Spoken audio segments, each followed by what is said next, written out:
Adab berdoa tadah tangan kepada langit. Kenapa kena tadah ke atas langit?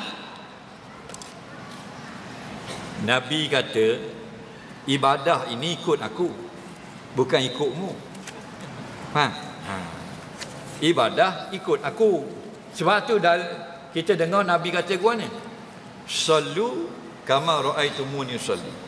Semayanglah kamu seperti aku semayang. Nabi tak kata sallu saja.